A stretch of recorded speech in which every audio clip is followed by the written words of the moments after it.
maaga natin umpisahan at maaga ako nagising. So, today, day 44.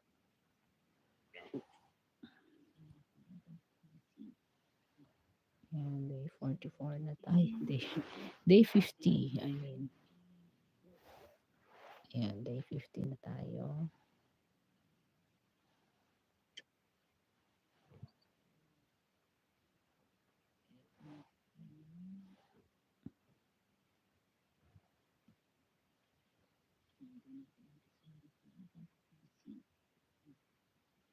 So, today, day 44.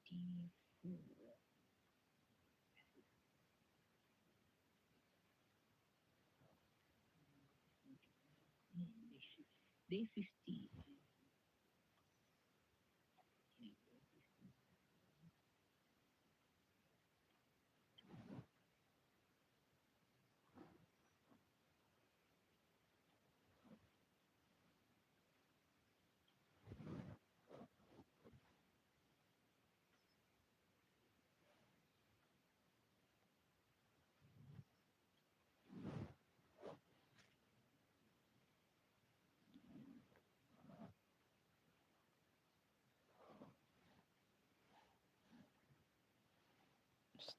Let's start.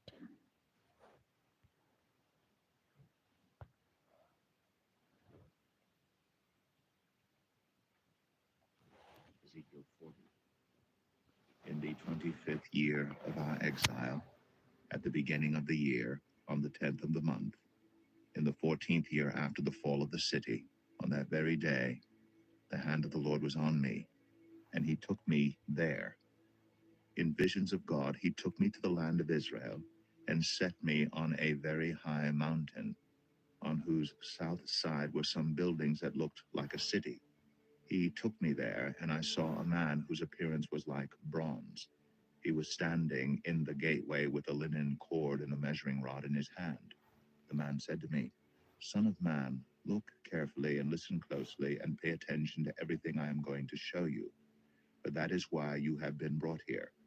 Tell the people of Israel everything you see." I saw a wall completely surrounding the temple area. The length of the measuring rod in the man's hand was 6 long cubits, each of which was a cubit and a handbreadth. He measured the wall.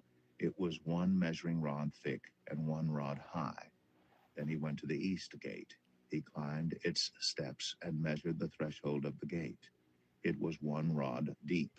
The alcoves for the guards were 1 rod long and 1 rod wide, and the projecting walls between the alcoves were 5 cubits thick, and the threshold of the gate next to the portico facing the temple was 1 rod deep. Then he measured the portico of the gateway. It was 8 cubits deep, and its jambs were 2 cubits thick. The portico of the gateway faced the temple. Inside the east gate were 3 alcoves on each side. The 3 had the same measurements, and the faces of the projecting walls on each side had the same measurements. Then he measured the width of the entrance of the gateway. It was 10 cubits, and its length was 13 cubits. In front of each alcove was a wall, 1 cubit high, and the alcoves were 6 cubits square. Then he measured the gateway from the top of the rear wall of one alcove to the top of the opposite one. The distance was 25 cubits from one parapet opening to the opposite one. He measured along the faces of the projecting walls all around the inside of the gateway, 60 cubits. The measurement was up to the portico facing the courtyard. The distance from the entrance of the gateway to the far end of its portico was 50 cubits. The alcoves and the projecting walls inside the gateway were surmounted by narrow parapet openings all around, as was the portico. The openings all around faced inward. The faces of the projecting walls were decorated with palm trees. Then he brought me into the outer court. There I saw some rooms and a pavement that had been constructed all around the court. There were 30 rooms along the pavement. It abutted the sides of the gateways and was as wide as they were long. This was the lower pavement. Then he measured the distance from the inside of the lower gateway to the outside of the inner court. It was 100 cubits on the east side as well as on the north. Then he measured the length and width of the north gate leading into the outer court, its alcoves, 3 on each side, its projecting walls, and its portico had the same measurements as those of the first gateway. It was 50 cubits long and 25 cubits wide. Its openings, its portico, and its palm tree decorations had the same measurements as those of the gate facing east. 7 steps led up to it, with its portico opposite them. There was a gate to the inner court facing the north gate, just as there was on the east. He measured from one gate to the opposite one. It was 100 cubits. Then he led me to the south side, and I saw the south gate. He measured its jambs and its portico, and they had the same measurements as the others. The gateway and its portico had narrow openings all around, like the openings of the others. It was 50 cubits long and 25 cubits wide. 7 steps led up to it, with its portico opposite them.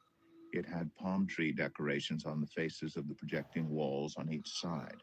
The inner court also had a gate facing south, and he measured from this gate to the outer gate on the south side. It was 100 cubits. Then he brought me into the inner court through the south gate, and he measured the south gate. It had the same measurements as the others. Its alcoves, its projecting walls, and its portico had the same measurements as the others. The gateway and its portico had openings all around. It was 50 cubits long and 25 cubits wide. The porticos of the gateways around the inner court were 25 cubits wide and 5 cubits deep. Its portico faced the outer court. Palm trees decorated its jambs, and 8 steps led up to it. Then he brought me to the inner court on the east side, and he measured the gateway. It had the same measurements as the others.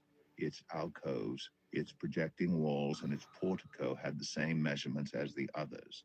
The gateway and its portico had openings all around. It was 50 cubits long and 25 cubits wide. Its portico faced the outer court. Palm trees decorated the jambs on either side, and 8 steps led up to it. Then he brought me to the north gate and measured it. It had the same measurements as the others, as did its alcoves, its projecting walls, and its portico, and it had openings all around. It was 50 cubits long and 25 cubits wide. Its portico faced the outer court. Palm trees decorated the jambs on either side, and 8 steps led up to it. A room with a doorway was by the portico at each of the inner gateways where the burnt offerings were washed. In the portico of the gateway were 2 tables on each side on which the burnt offerings, sin offerings, and guilt offerings were slaughtered. By the outside wall of the portico of the gateway, near the steps at the entrance of the north gateway, were 2 tables, and on the other side of the steps were 2 tables. So there were 4 tables on one side of the gateway and 4 on the other, 8 tables in all, on which the sacrifices were slaughtered. There were also 4 tables of dressed stone for the burnt offerings, each a cubit and a half long, a cubit and a half wide, and a cubit high. On them were placed the utensils for slaughtering the burnt offerings and the other sacrifices, and double-pronged hooks, each a handbreadth long, were attached to the wall all around. The tables were for the flesh of the offerings. Outside the inner gate, within the inner court, were 2 rooms, one at the side of the north gate and facing south, and another at the side of the south gate and facing north. He said to me, "The room facing south is for the priests who guard the temple, and the room facing north is for the priests who guard the altar. These are the sons of Zadok, who are the only Levites who may draw near to the Lord to minister before him." Then he measured the court. It was square, 100 cubits long and 100 cubits wide, and the altar was in front of the temple. He brought me to the portico of the temple and measured the jambs of the portico. They were 5 cubits wide on either side. The width of the entrance was 14 cubits, and its projecting walls were 3 cubits wide on either side. The portico was 20 cubits wide and 12 cubits from front to back. It was reached by a flight of stairs, and there were pillars on each side of the jambs.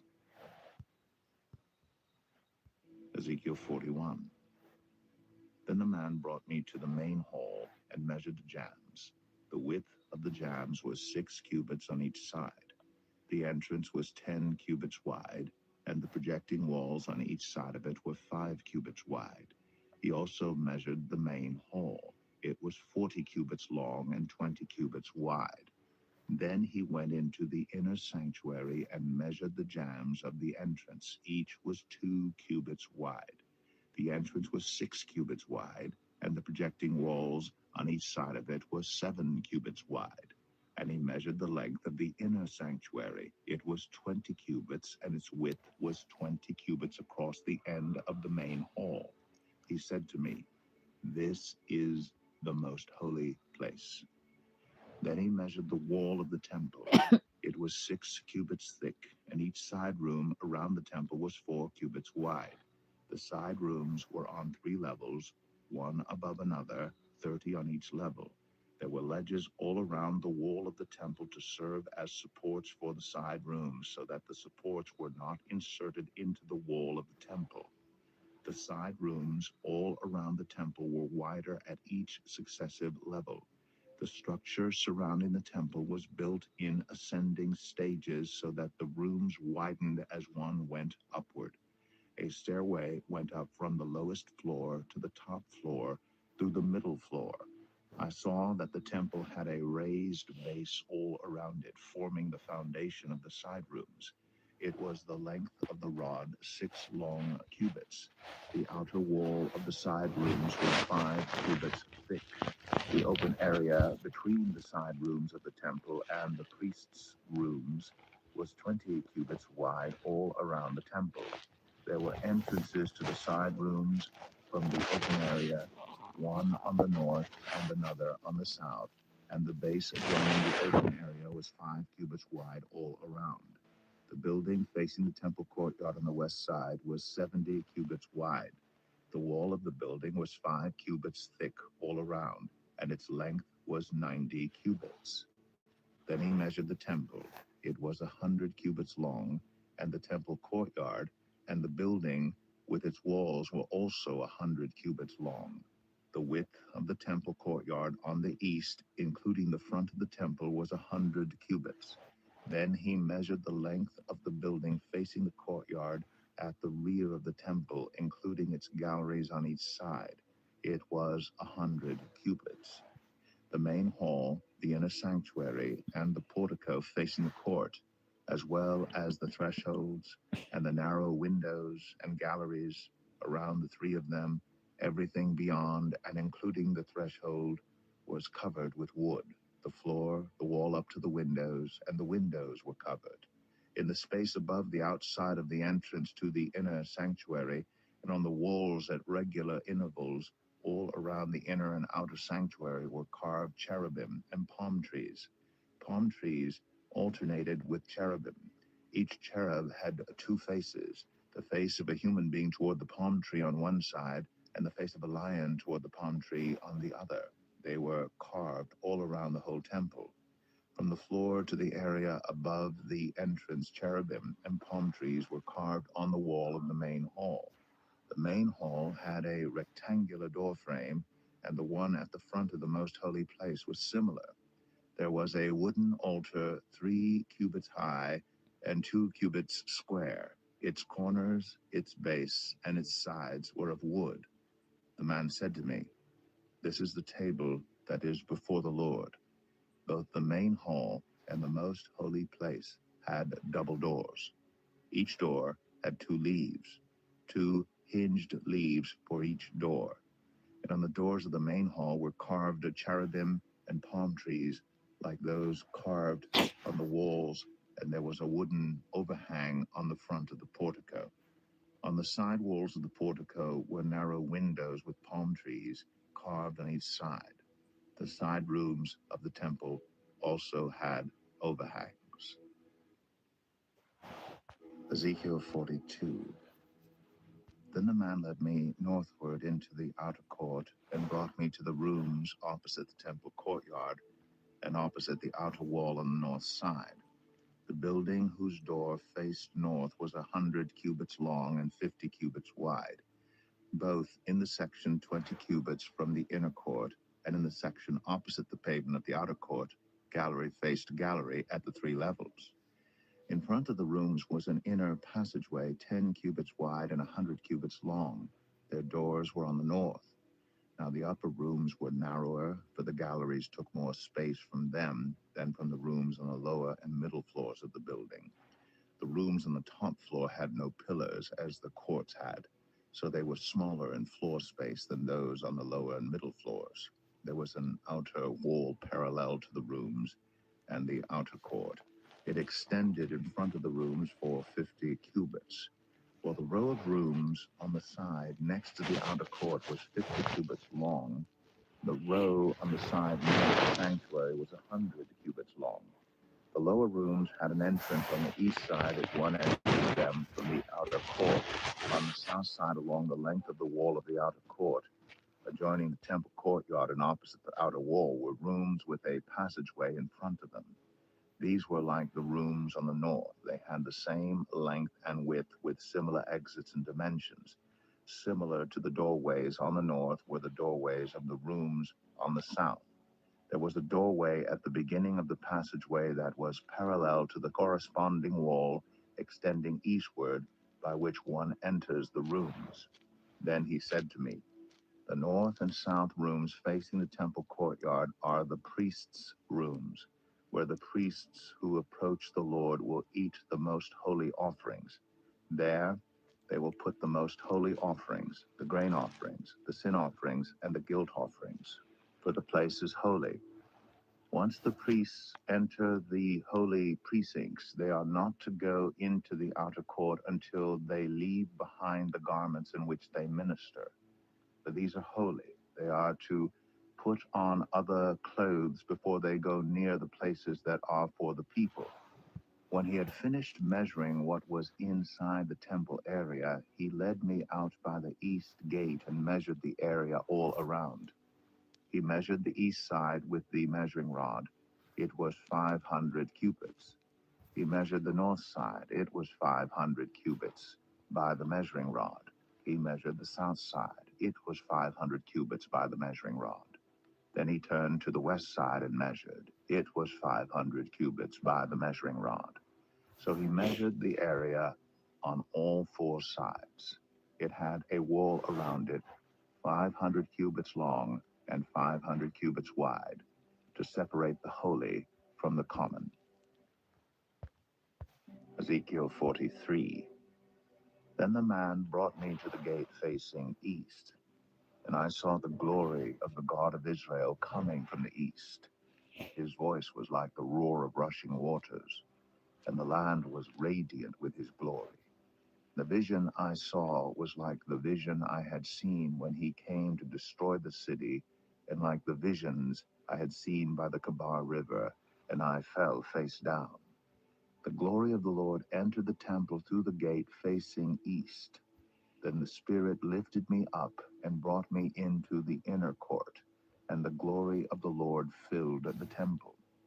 While the man was standing beside me, I heard someone speaking to me from inside the temple. He said, "Son of man, this is the place of my throne and the place for the soles of my feet.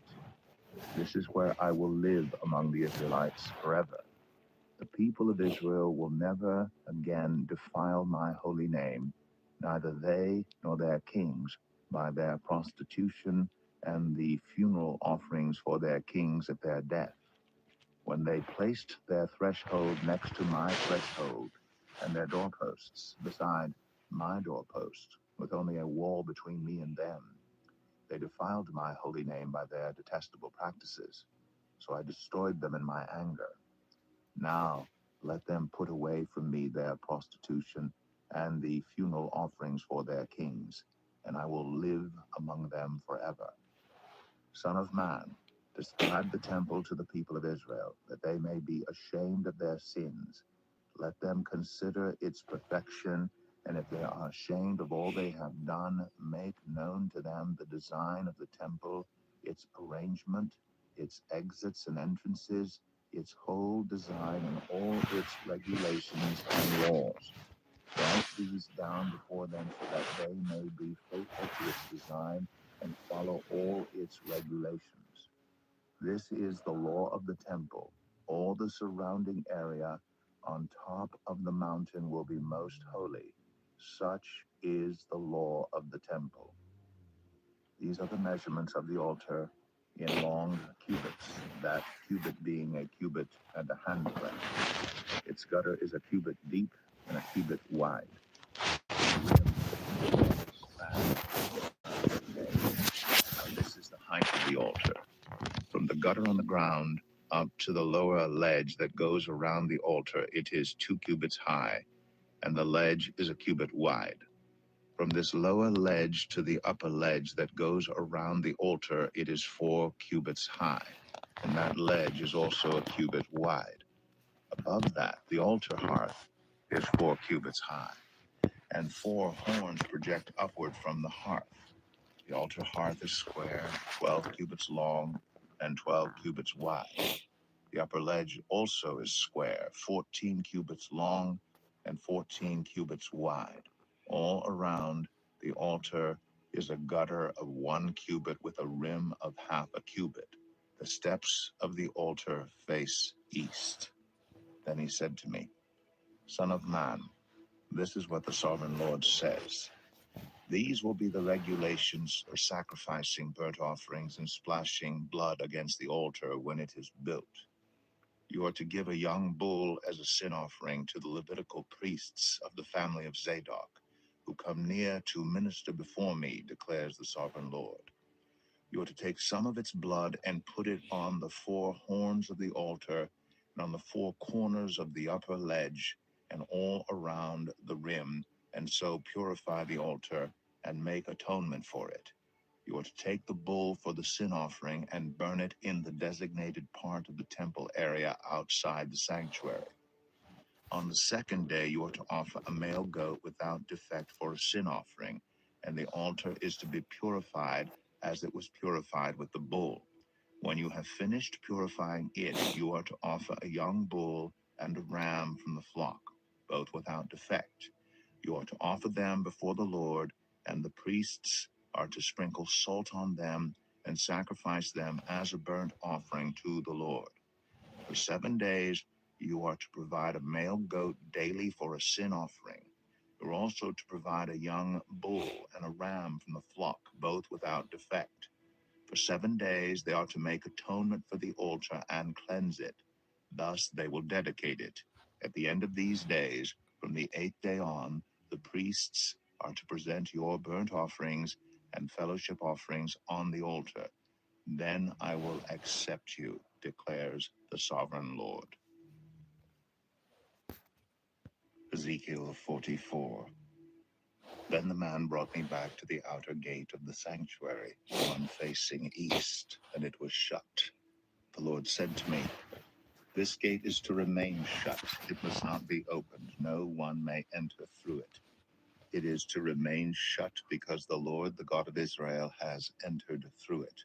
The prince himself is the only one who may sit inside the gateway to eat in the presence of the Lord. He is to enter by way of the portico of the gateway and go out the same way. Then the man brought me by way of the north gate to the front of the temple. I looked and saw the glory of the Lord filling the temple of the Lord, and I fell. The Lord said to me, Listen closely and give attention regarding the temple of the Lord. Give attention to the entrance to the temple and all the exits of the sanctuary. Say to rebellious Israel, this is what the sovereign Lord says. Enough of your detestable practices, people of Israel. In addition to all your other detestable practices, you brought foreigners uncircumcised in heart and flesh into my sanctuary, desecrating my temple while you offered me food, fat, and blood, and you broke my covenant. Instead of carrying out your duty in regard to my holy things, you put others in charge of my sanctuary. This is what the sovereign Lord says. No foreigner uncircumcised in heart and flesh is to enter my sanctuary, not even the foreigners who live among the Israelites. The Levites who went far from me when Israel went astray, and who wandered from me after their idols, must bear the consequences of their sin. They may serve in my sanctuary, having charge of the gates of the temple and serving in it. They may slaughter the burnt offerings and sacrifices for the people, and stand before the people and serve them. But because they served them in the presence of their idols and made the people of Israel fall into sin, therefore I have sworn with uplifted hand that they must bear the consequences of their sin, declares the sovereign Lord. They are not to come near to serve me as priests, or come near any of my holy things or my most holy offerings. They must bear the shame of their detestable practices, and I will appoint them to guard the temple for all the work that is to be done in it. But the Levitical priests, who are descendants of Zadok, and who guarded my sanctuary when the Israelites went astray from me, are to come near to minister before me. They are to stand before me to offer sacrifices of fat and blood, declares the sovereign Lord. They alone are to enter my sanctuary. They alone are to come near my table to minister before me and serve me as guards. When they enter the gates of the inner court, they are to wear linen clothes. They must not wear any woolen garment while ministering at the gates of the inner court or inside the temple. They are to wear linen turbans on their heads and linen undergarments around their waists. They must not wear anything that makes them perspire. When they go out into the outer court where the people are, they are to take off the clothes they have been ministering in, and are to leave them in the sacred rooms and put on other clothes, so that the people are not consecrated through contact with their garments. They must not shave their heads or let their hair grow long, but they are to keep the hair of their heads trimmed. No priest is to drink wine when he enters the inner court. They must not marry widows or divorced women. They may marry only virgins of Israelite descent or widows of priests. They are to teach my people the difference between the holy and the common, and show them how to distinguish between the unclean and the clean. In any dispute, the priests are to serve as judges and decide it according to my ordinances. They are to keep my laws and my decrees for all my appointed festivals, and they are to keep my Sabbaths holy. A priest must not defile himself by going near a dead person. However, if the dead person was his father or mother, son or daughter, brother or unmarried sister, then he may defile himself. After he is cleansed, he must wait 7 days. On the day he goes into the inner court of the sanctuary to minister in the sanctuary, he is to offer a sin offering for himself, declares the sovereign Lord. I am to be the only inheritance the priests have. You are to give them no possession in Israel. I will be their possession. They will eat the grain offerings, the sin offerings, and the guilt offerings, and everything in Israel devoted to the Lord will belong to them. The best of all the first fruits and of all your special gifts will belong to the priests. You are to give them the first portion of your ground meal, so that a blessing may rest on your household. The priests must not eat anything, whether bird or animal, found dead or torn by wild animals. Ezekiel 45. When you allot the land as an inheritance, you are to present to the Lord a portion of the land as a sacred district, 25,000 cubits long and 20,000 cubits wide. The entire area will be holy. Of this, a section 500 cubits square is to be for the sanctuary, with 50 cubits around it for open land. In the sacred district, measure off a section 25,000 cubits long and 10,000 cubits wide. In it will be the sanctuary, the most holy place. It will be the sacred portion of the land for the priests, who minister in the sanctuary and who draw near to minister before the Lord.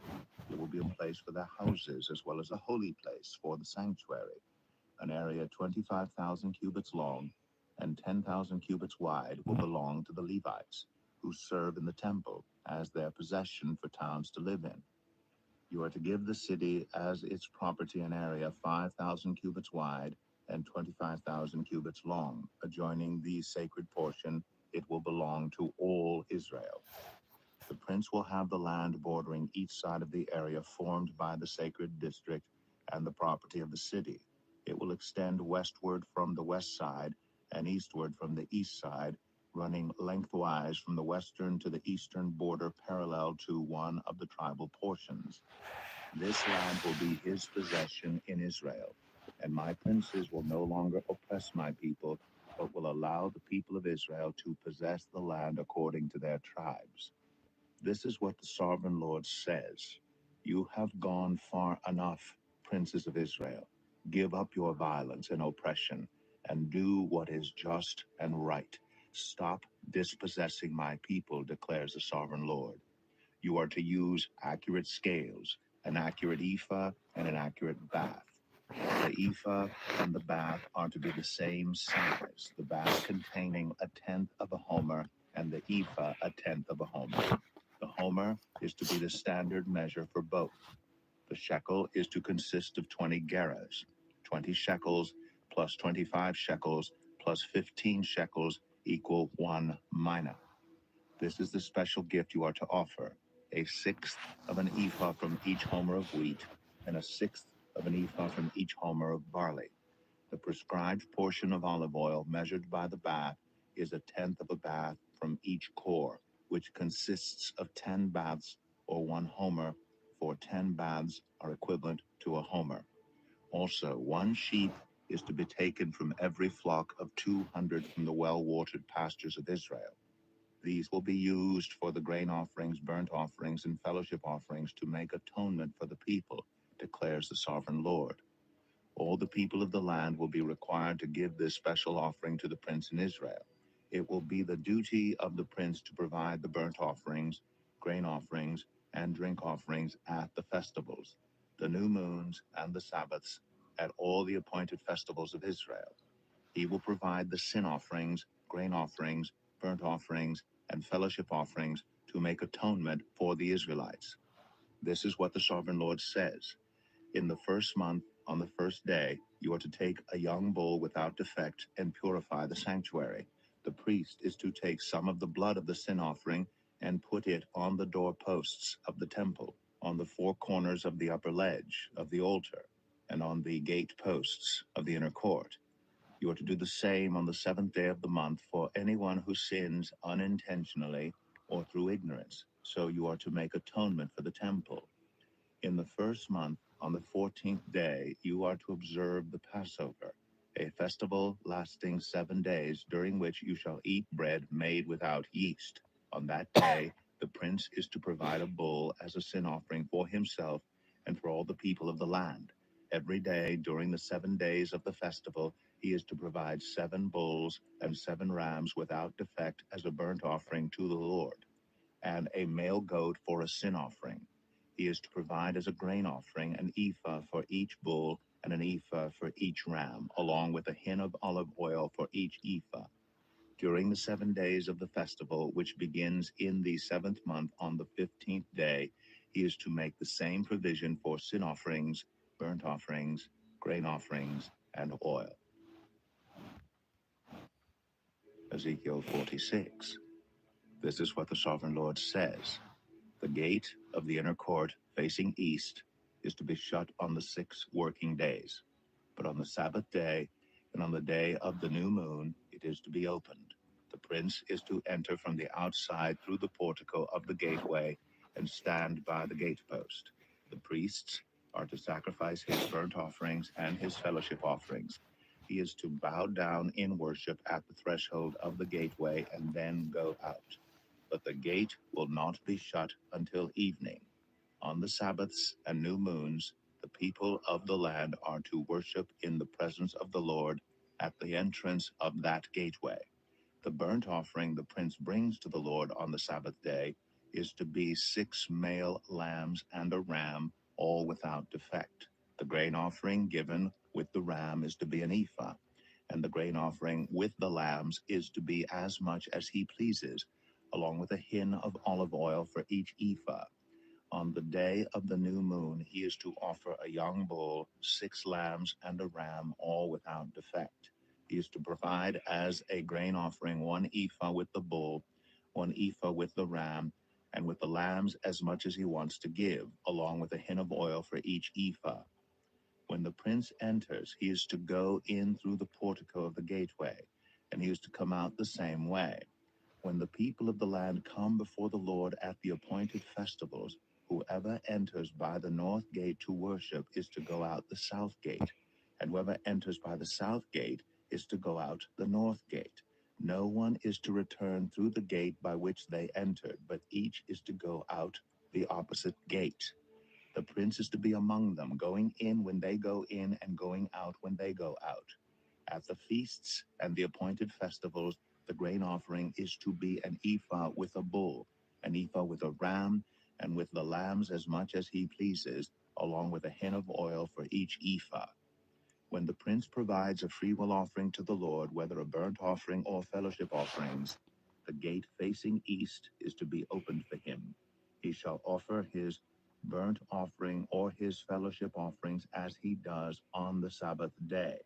Then he shall go out, and after he has gone out, the gate will be shut. Every day you are to provide a year-old lamb without defect for a burnt offering to the Lord. Morning by morning you shall provide it. You are also to provide with it morning by morning a grain offering, consisting of 1/6 of an ephah with 1/3 of a hin of oil to moisten the flour. The presenting of this grain offering to the Lord is a lasting ordinance. So the lamb and the grain offering and the oil shall be provided morning by morning for a regular burnt offering. This is what the sovereign Lord says. If the prince makes a gift from his inheritance to one of his sons, it will also belong to his descendants. It is to be their property by inheritance. If, however, he makes a gift from his inheritance to one of his servants, the servants may keep it until the year of freedom. Then it will revert to the prince. His inheritance belongs to his sons only. It is theirs. The prince must not take any of the inheritance of the people, driving them off their property. He is to give his sons their inheritance out of his own property, so that not one of my people will be separated from their property. Then the man brought me through the entrance at the side of the gate to the sacred rooms facing north, which belonged to the priests, and showed me a place at the western end. He said to me, "This is the place where the priests are to cook the guilt offering and the sin offering and bake the grain offering, to avoid bringing them into the outer court and consecrating the people." He then brought me to the outer court and led me around to its 4 corners, and I saw in each corner another court. In the 4 corners of the outer court were enclosed courts, 40 cubits long and 30 cubits wide. Each of the courts in the 4 corners was the same size. Around the inside of each of the 4 courts was a ledge of stone, with places for fire built all around under the ledge. He said to me, "These are the kitchens where those who minister at the temple are to cook the sacrifices of the people." Ezekiel 47. The man brought me back to the entrance to the temple, and I saw water coming out from under the threshold of the temple toward the east, for the temple faced east. The water was coming down from under the south side of the temple, south of the altar. He then brought me out through the north gate and led me around the outside to the outer gate facing east, and the water was trickling from the south side. As the man went eastward with the measuring line in his hand, he measured off 1,000 cubits and then led me through water that was ankle deep. He measured off another 1,000 cubits and led me through water that was knee deep. He measured off another 1,000 and led me through water that was up to the waist. He measured off another 1,000, but now it was a river that I could not cross because the water had risen and was deep enough to swim in, a river that no one could cross. He asked me, "Son of man, do you see this?" Then he led me back to the bank of the river. When I arrived there, I saw a great number of trees on each side of the river. He said to me, This water flows toward the eastern region and goes down into the Arabah, where it enters the Dead Sea. When it empties into the sea, the salty water there becomes fresh. Swarms of living creatures will live wherever the river flows. There will be large numbers of fish because this water flows there and makes the salt water fresh. So where the river flows, everything will live. Fishermen will stand along the shore from En Gedi to En Eglaim. There will be places for spreading nets. The fish will be of many kinds, like the fish of the Mediterranean Sea. But the swamps and marshes will not become fresh. They will be left for salt. Fruit trees of all kinds will grow on both banks of the river. Their leaves will not wither, nor will their fruit fail. Every month they will bear fruit, because the water from the sanctuary flows to them. Their fruit will serve for food, and their leaves for healing. This is what the sovereign Lord says. These are the boundaries of the land that you will divide among the 12 tribes of Israel as their inheritance, with 2 portions for Joseph. You are to divide it equally among them, because I swore with uplifted hand to give it to your ancestors. This land will become your inheritance. This is to be the boundary of the land. On the north side, it will run from the Mediterranean Sea by the Hethlon Road past Lebo Hamath to Zedad, Beratha, and Zebraim, which will be Damascus and Hamath, as Hazar Hatticon, which is on the border of Haran. The boundary will extend from the sea to Hazar Enan along the northern border of Damascus, with the border of Hamath to the north. This will be the northern boundary. On the east side, the boundary will run between Haran and Damascus, along the Jordan, between Gilead and the land of Israel, to the Dead Sea, and as far as Tamar. This will be the eastern boundary. On the south side, it will run from Tamar as far as the waters of Meribah Kadesh, then along the Wadi of Egypt to the Mediterranean Sea. This will be the southern boundary. On the west side, the Mediterranean Sea will be the boundary to a point opposite Lebo Hamath. This will be the western boundary. You are to distribute this land among yourselves according to the tribes of Israel. You are to allot it as an inheritance for yourselves and for the foreigners residing among you and who have children. You are to consider them as native-born Israelites. Along with you, they are to be allotted an inheritance among the tribes of Israel. In whatever tribe a foreigner resides, there you are to give them their inheritance, declares the sovereign Lord. Ezekiel 48. These are the tribes listed by name. At the northern frontier, Dan will have one portion. It will follow the Hethlon road to Lebo Hamath. Hazar Enan and the northern border of Damascus next to Hamath will be part of its border from the east side to the west side. Asher will have one portion. It will border the territory of Dan from east to west. Naphtali will have one portion. It will border the territory of Asher from east to west. Manasseh will have one portion. It will border the territory of Naphtali from east to west. Ephraim will have one portion. It will border the territory of Manasseh from east to west. Reuben will have one portion. It will border the territory of Ephraim from east to west. Judah will have one portion. It will border the territory of Reuben from east to west. Bordering the territory of Judah from east to west will be the portion you are to present as a special gift. It will be 25,000 cubits wide, and its length from east to west will equal one of the tribal portions. The sanctuary will be in the center of it. The special portion you are to offer to the Lord will be 25,000 cubits long and 10,000 cubits wide. This will be the sacred portion for the priests. It will be 25,000 cubits long on the north side, 10,000 cubits wide on the west side, 10,000 cubits wide on the east side, and 25,000 cubits long on the south side. In the center of it will be the sanctuary of the Lord. This will be for the consecrated priests, the Zadokites, who were faithful in serving me and did not go astray as the Levites did when the Israelites went astray. It will be a special gift to them from from the sacred portion of the land, a most holy portion bordering the territory of the Levites. Alongside the territory of the priests, the Levites will have an allotment 25,000 cubits long and 10,000 cubits wide. Its total length will be 25,000 cubits and its width 10,000 cubits. They must not sell or exchange any of it. This is the best of the land and must not pass into other hands because it is holy to the Lord. The remaining area, 5,000 cubits wide and 25,000 cubits long, will be for the common use of the city, for houses and for pasture land. The city will be in the center of it and will have these measurements: the north side 4,500 cubits, the south side 4,500 cubits, the east side 4,500 cubits, and the west side 4,500 cubits. The pasture land for the city will be 250 cubits on the north, 250 cubits on the south, 250 cubits on the east, and 250 cubits on the west.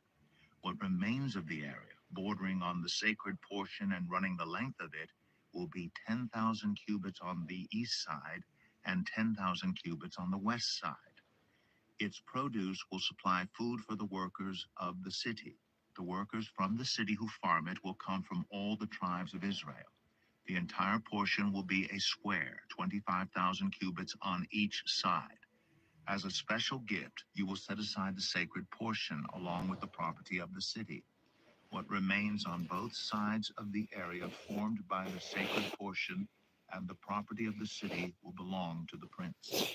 It will extend eastward from the 25,000 cubits of the sacred portion to the eastern border and westward from the 25,000 cubits to the western border. Both these areas running the length of the tribal portions will belong to the prince, and the sacred portion with the temple sanctuary will be in the center of them. So the property of the Levites and the property of the city will lie in the center of the area that belongs to the prince. The area belonging to the prince will lie between the border of Judah and the border of Benjamin. As for the rest of the tribes, Benjamin will have one portion. It will extend from the east side to the west side. Simeon will have one portion. It will border the territory of Benjamin from east to west. Issachar will have one portion. It will border the territory of Simeon from east to west. Zebulun will have one portion. It will border the territory of Issachar from east to west. Gad will have one portion. It will border the territory of Zebulun from east to west. The southern boundary of Gad will run south from Tamar to the waters of Meribah Kadesh, then along the Wadi of Egypt to the Mediterranean Sea. This is the land you are to allot as an inheritance to the tribes of Israel, and these will be their portions, declares the sovereign Lord. These will be the exits of the city, beginning on the north side, which is 4,500 cubits long. The gates of the city will be named after the tribes of Israel. The three gates on the north side will be the gate of Reuben, the gate of Judah, and the gate of Levi. On the east side, which is 4,500 cubits long, will be three gates: the gate of Joseph, the gate of Benjamin, and the gate of Dan. On the south side, which measures 4,500 cubits, will be three gates: the gate of Simeon, the gate of Issachar, and the gate of Zebulun. On the west side, which is 4,500 cubits long, will be three gates: the gate of Gad, the gate of Asher, and the gate of Naphtali. The distance all around will be 18,000 cubits. And the name of the city from that time on will be, "The Lord is there." And let's go to Ezra. Yes, balik tayo kay Ezra. And then Ezra 7.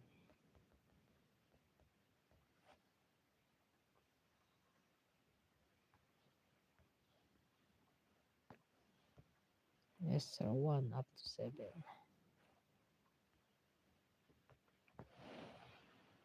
Good morning sa aking viewers. Thank you for listening. The Book of Ezra, Chapter 1.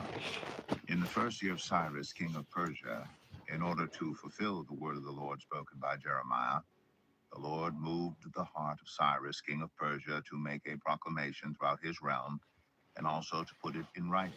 This is what Cyrus, king of Persia, says. The Lord, the God of heaven, has given me all the kingdoms of the earth, and he has appointed me to build a temple for him at Jerusalem in Judah. Any of his people among you may go up to Jerusalem in Judah and build the temple of the Lord, the God of Israel, the God who is in Jerusalem, and may their God be with them. And in any locality where survivors may now be living, the people are to provide them with silver and gold, with goods and livestock, and with free will offerings for the temple of God in Jerusalem. Then the family heads of Judah and Benjamin and the priests and Levites, everyone whose heart God had moved, prepared to go up and build the house of the Lord in Jerusalem. All their neighbors assisted them with articles of silver and gold, with goods and livestock, and with valuable gifts, in addition to all the freewill offerings.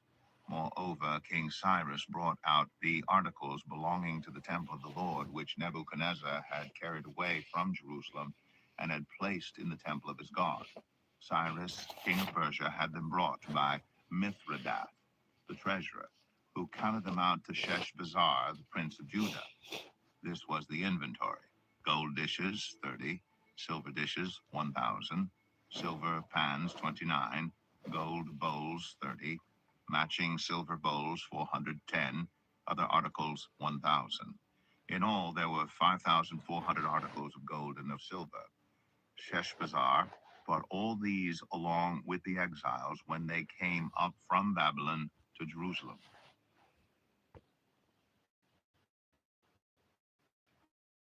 EZRA 2. Now these are the people of the province who came up from the captivity of the exiles, whom Nebuchadnezzar, king of Babylon, had taken captive to Babylon. They returned to Jerusalem and Judah, each to their own town, in company with Zerubbabel, Joshua, Nehemiah, Seraiah, Realiah, Mordecai, Bilshan, Mispar, Bigvai, Rehum, and Banah.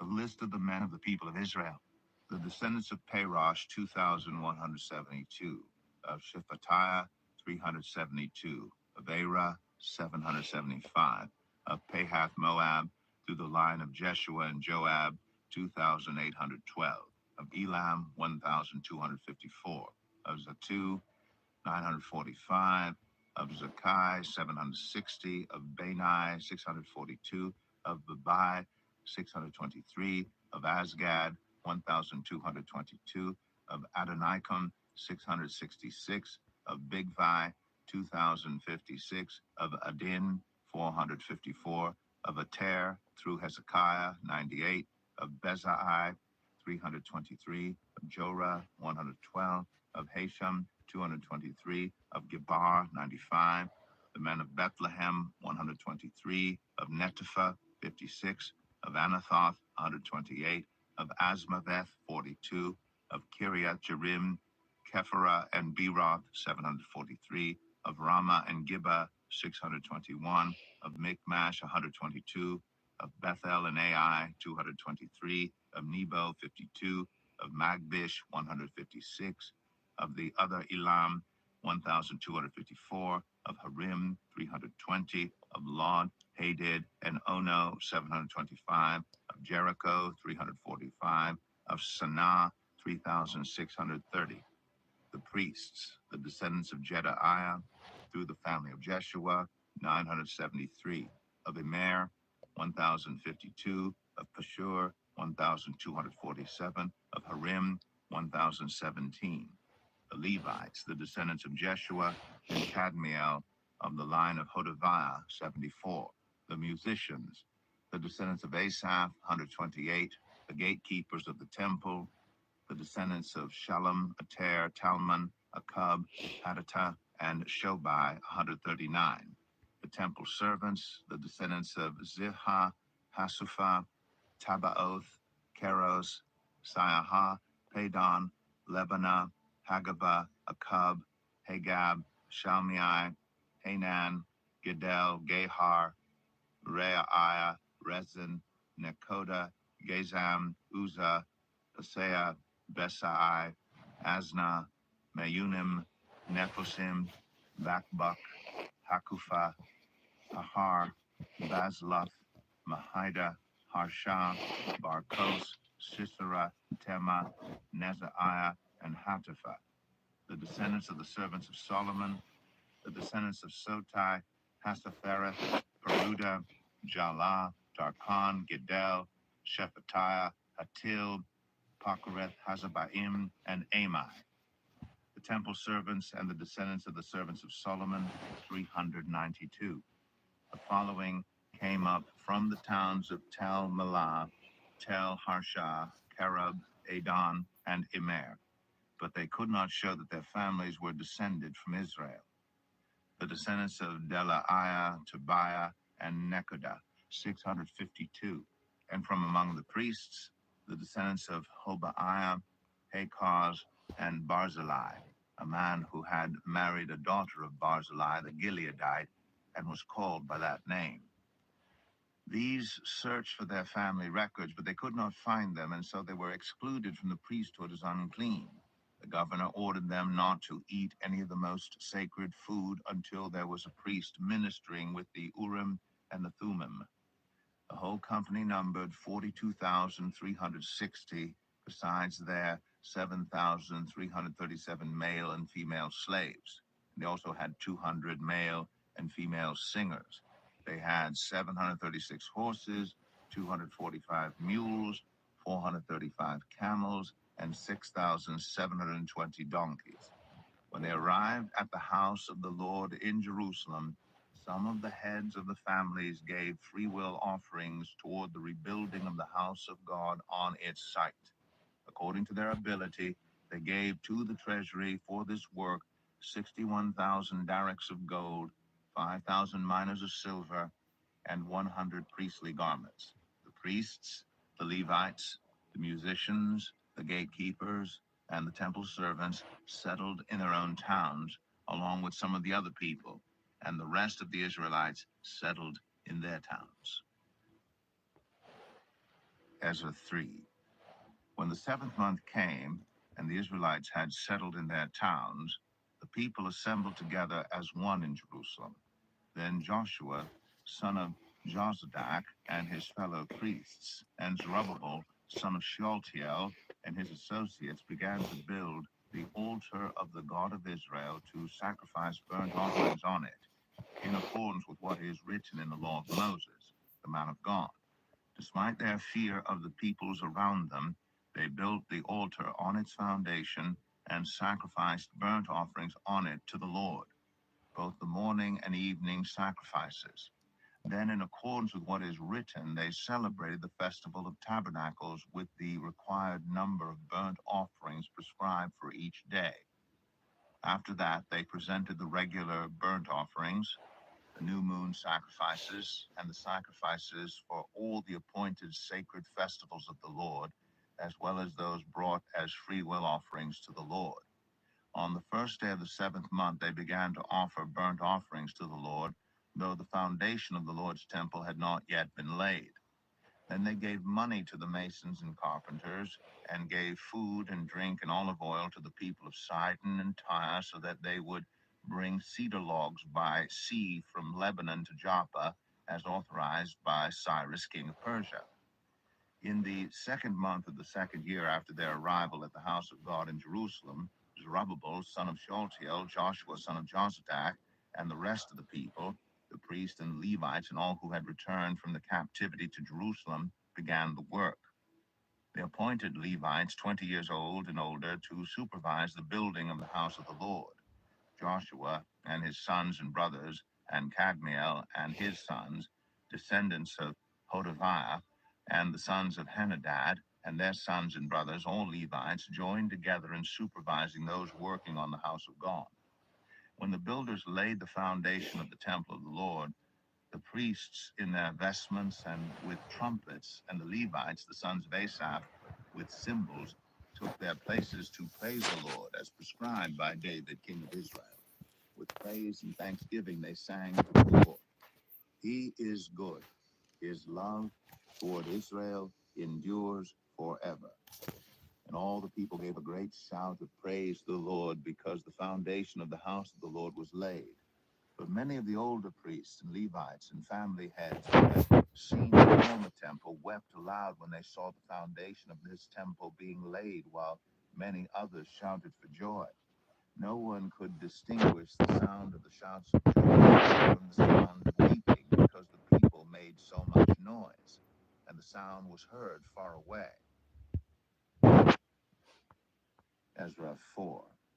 When the enemies of Judah and Benjamin heard that the exiles were building a temple for the Lord, the God of Israel, they came to Zerubbabel and to the heads of the families and said, "Let us help you build, because like you, we seek your God and have been sacrificing to him since the time of Esarhaddon, king of Assyria, who brought us here."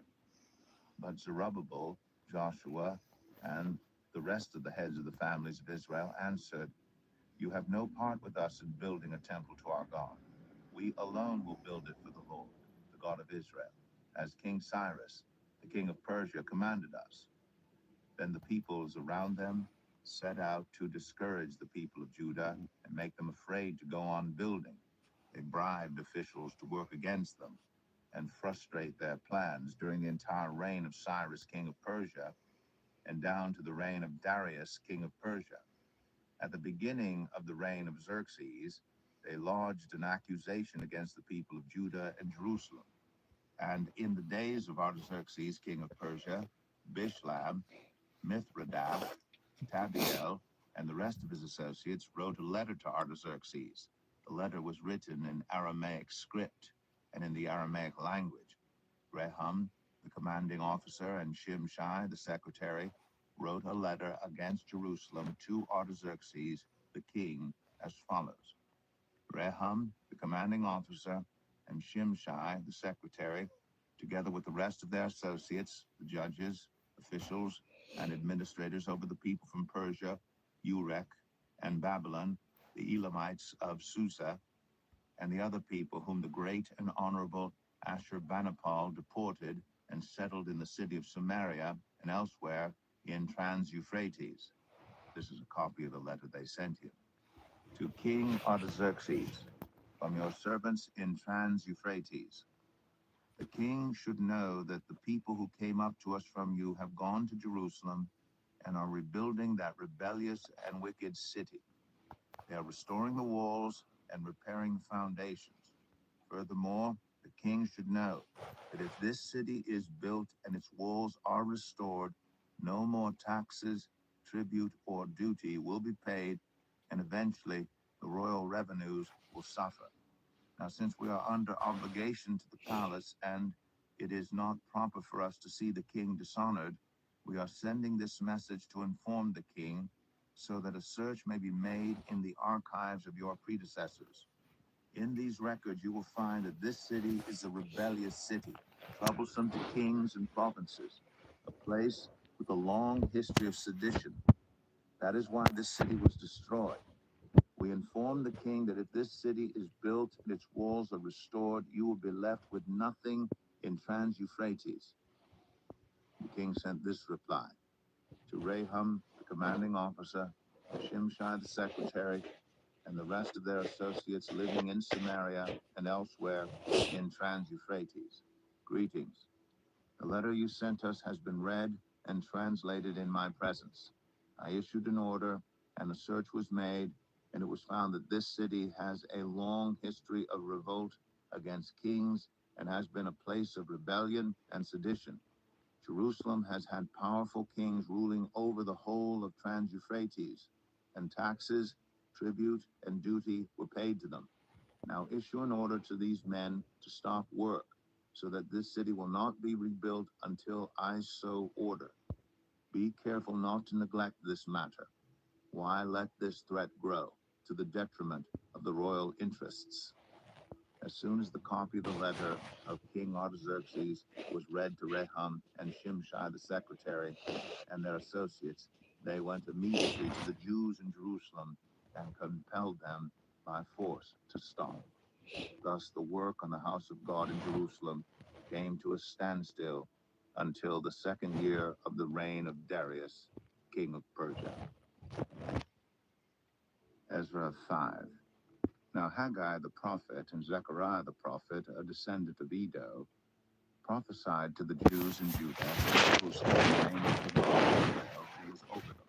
Then Zerubbabel son of Shealtiel and Joshua son of Jozadak set to work to rebuild the house of God in Jerusalem, and the prophets of God were with them, supporting them. At that time Tattenai, governor of Trans-Euphrates, and Shethar-Bozenai and their associates went to them and asked, "Who authorized you to rebuild this temple and to finish it?"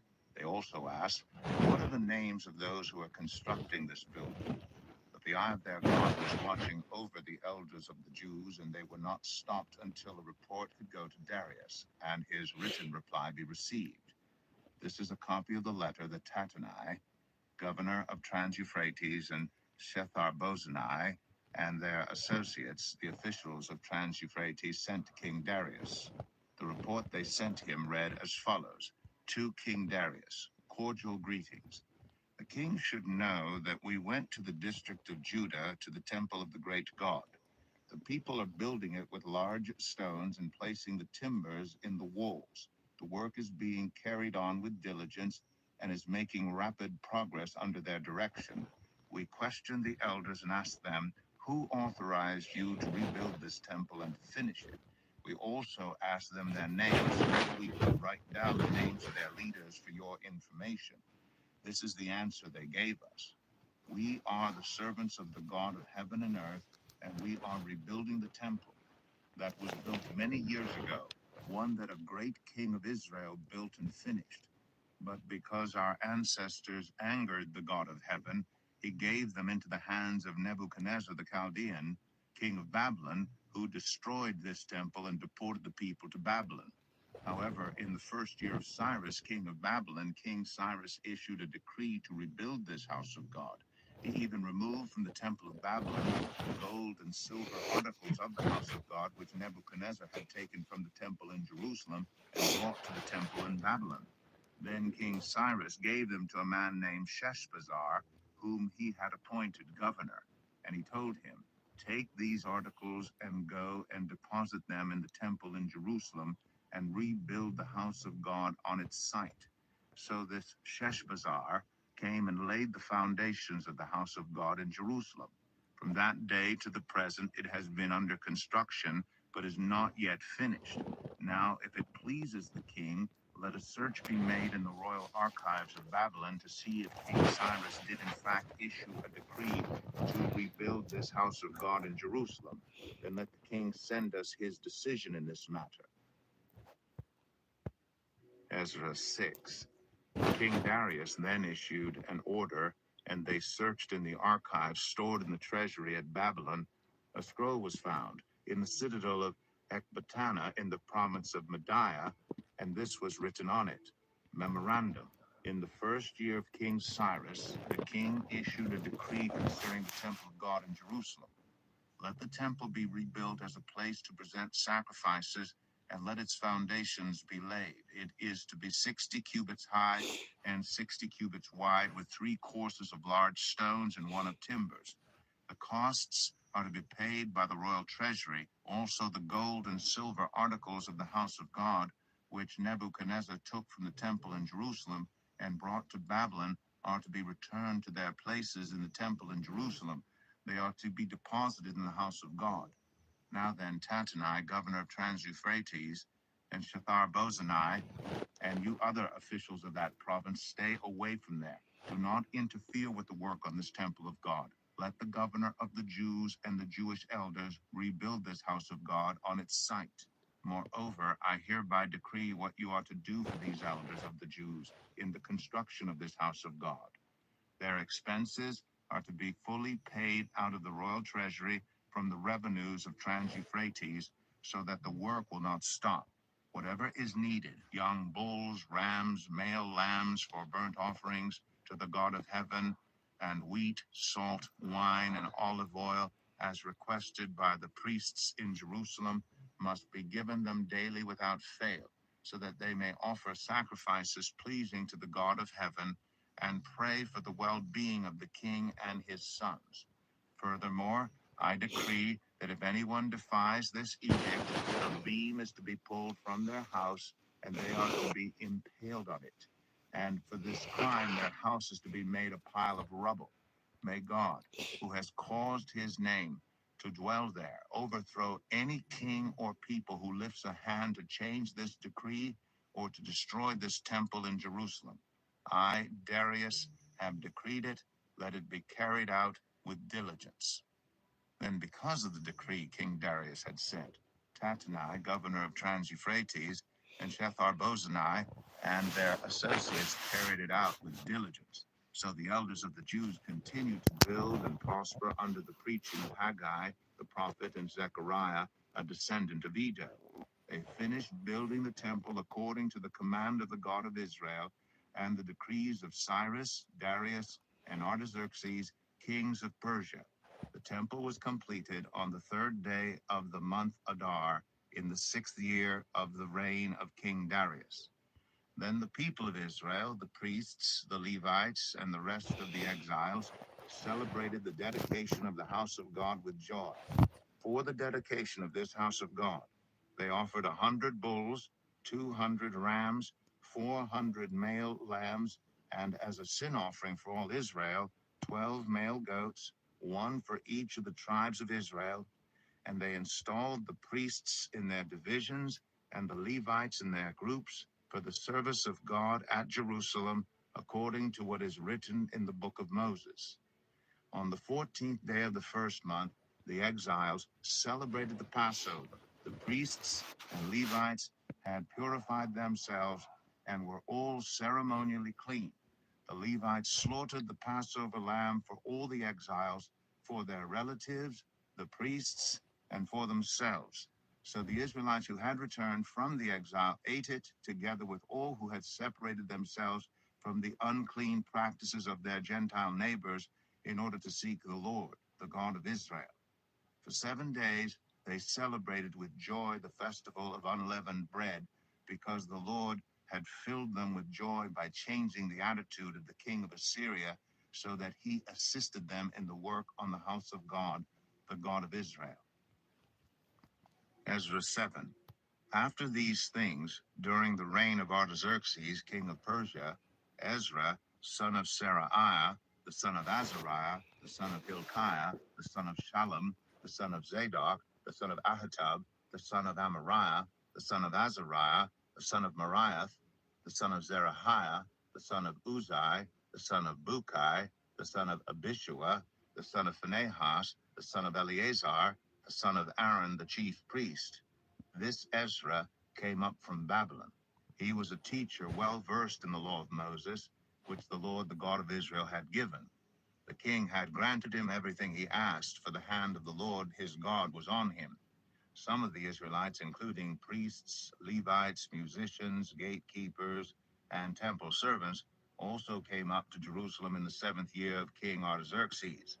Ezra arrived in Jerusalem in the 5th month of the 7th year of the king. He had begun his journey from Babylon on the first day of the first month, and he arrived in Jerusalem on the first day of the 5th month, for the gracious hand of his God was on him.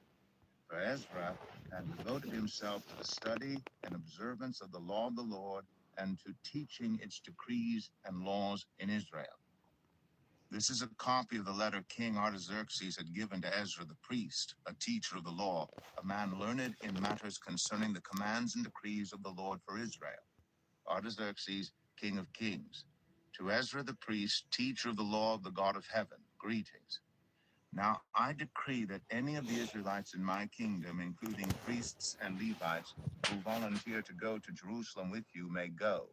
You are sent by the king and his 7 advisors to inquire about Judah and Jerusalem with regard to the law of your God, which is in your hand.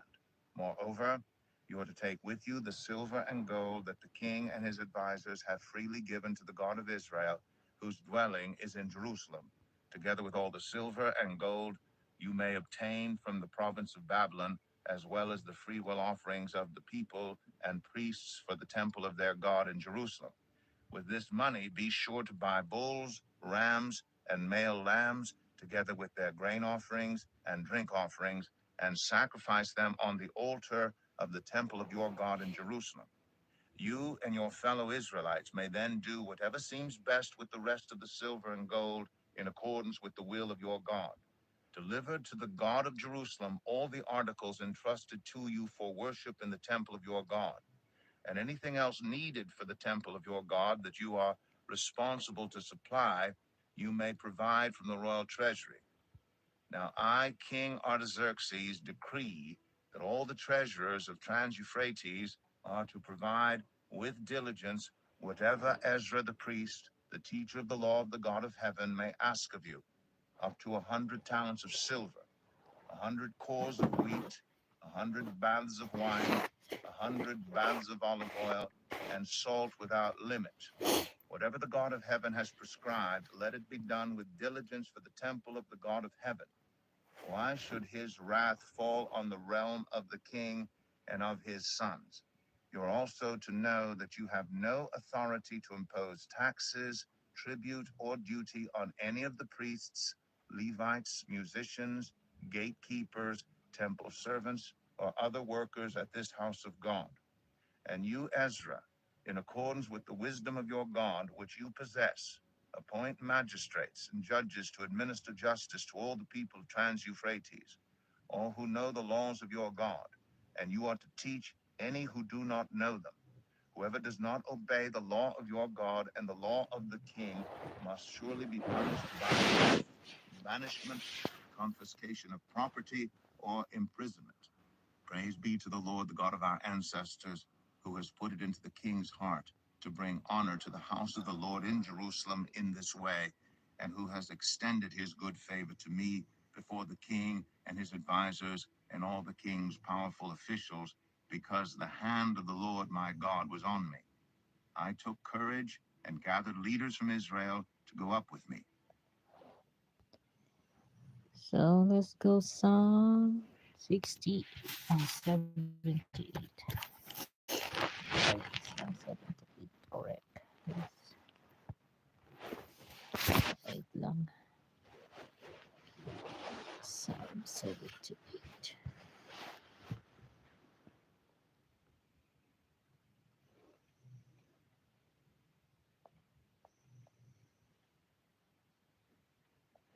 Psalm 78, a maskil of Asaph.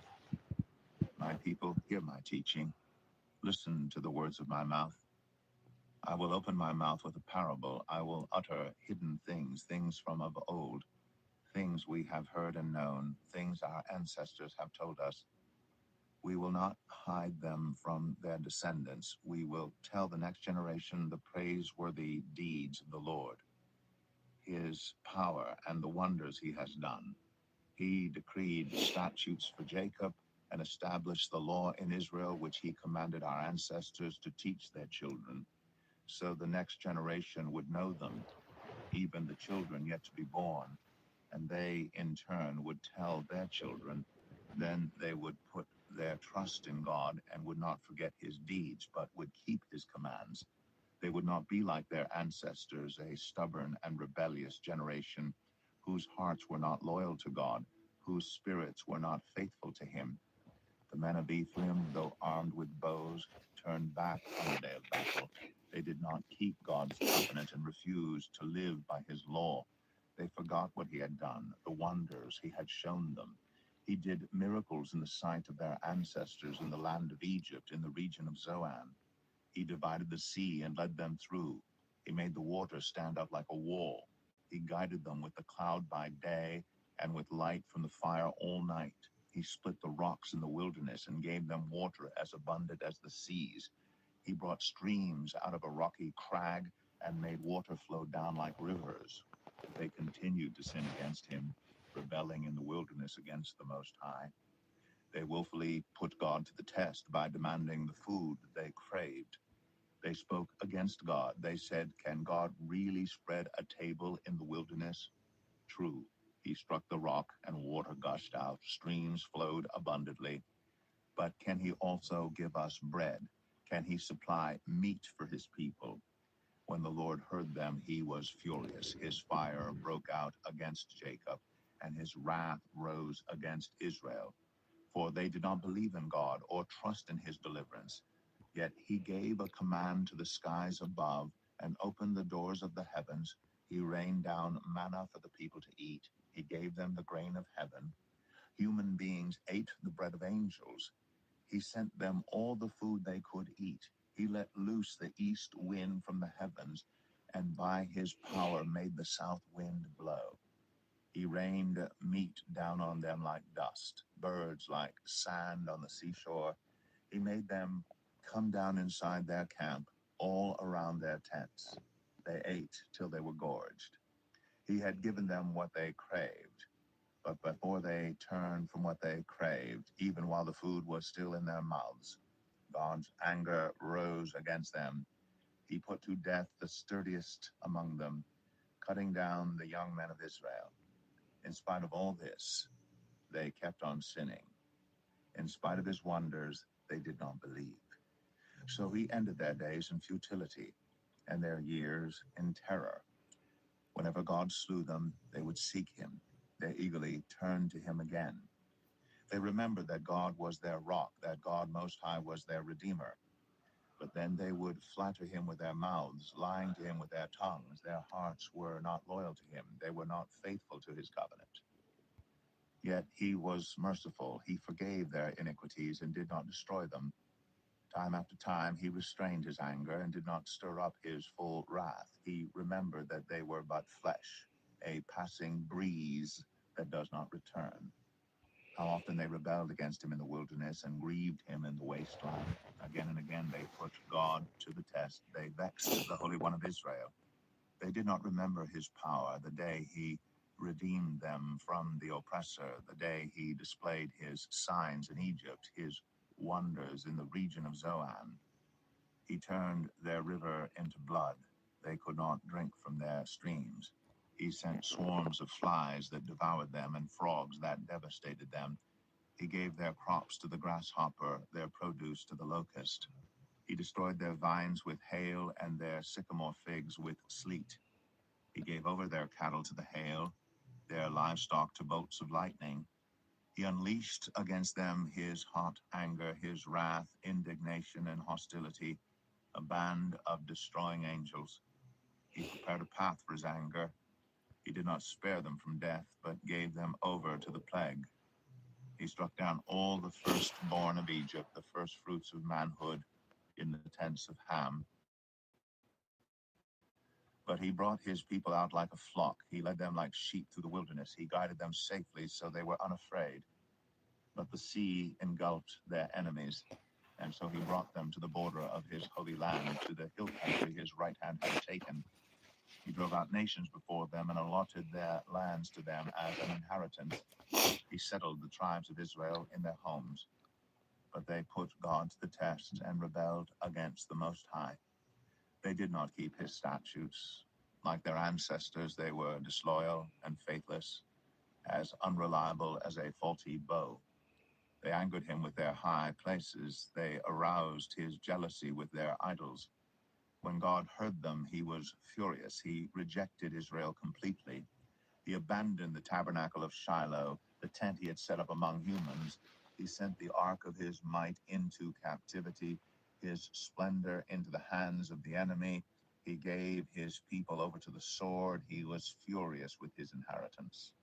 Fire consumed their young men, and their young women had no wedding songs. Their priests were put to the sword, and their widows could not weep. Then the Lord awoke as from sleep, as a warrior wakes from the stupor of wine. He beat back his enemies. He put them to everlasting shame. Then he rejected the tents of Joseph. He did not choose the tribe of Ephraim, but he chose the tribe of Judah, Mount Zion, which he loved. He built his sanctuary like the heights, like the earth that he established forever. He chose David his servant and took him from the sheep pens. From tending the sheep, he brought him to be the shepherd of his people Jacob, of Israel, his inheritance. And David shepherded them with integrity of heart, with skillful hands. he led them.